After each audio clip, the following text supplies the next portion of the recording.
Well, great scene here in Eugene. The party just beginning. The Ducks are Rose Bowl bound, and their offense justifiably gets a lot of attention. Almost 500 yards total offense tonight.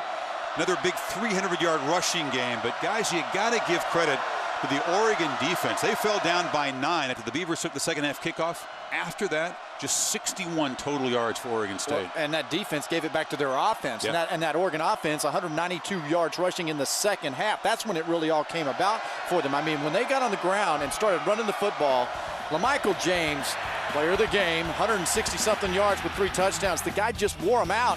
And then later on, they put in LeGarrette Blount, and all of a sudden, boom, the big guy put it to him. After an 8-game absence suspension, he finally gets in this football game, and he provides a change of pace. It was a physical style that wore Oregon State down. 9 carries, 61 yards, and a touchdown. And what can you say about Jeremiah Masoli in this football game? Just over 200 yards throwing, a touchdown pass, but it was decisions in the zone read game, keeping it when he had to, getting crucial yardage on the ground when he had to. It was a complete performance by the offense in the second half. Great decision by Chip Kelly to put Blount in the game. We didn't have a clue that was going to happen in this particular game. So Blount getting back on the field for Oregon in this game really helped them. Absolutely, and Oregon, tested in so many ways this season.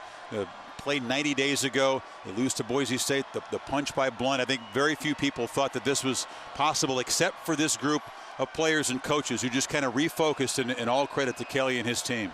Their offense, man, their last 4 possessions, touchdown, field goal, 6-minute possession, run out the clock. And you see why Mike Riley went for it on 4th and 15. Instead of kicking a field goal and trying to put the game into 1, he knew his defense could not stop this offense, and they proved it on the final drive, eating up the final 6 minutes. I still disagree with you on that one, but that's all right. They won the game. Now the next defense is going to try to stop this Oregon offense.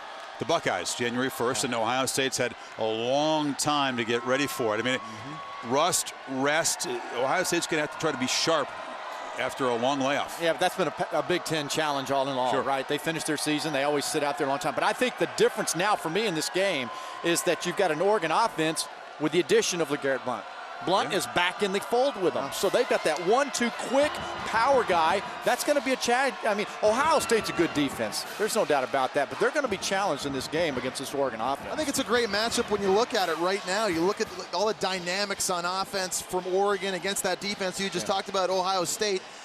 Go back and watch Ohio State, though, the last 5 weeks. They found a formula that was very, very successful. They were averaging more than 225 rushing yards per game during that stretch. It was a lot more vanilla. They relied on defense. They almost took the ball a little bit out of Terrell Pryor's hands. It was high percentage passing, but they beat you up running the football. I think right now this matchup, Oregon-Ohio State, I think is very, very interesting. And Jeremiah Masoli, you know what? He's the hot quarterback, not Terrell Pryor. So going into a game like that, West Coast, Oregon's going to be tough to beat. Fresh blood in the Rose Bowl. Should be a lot of fun. Oh, yeah.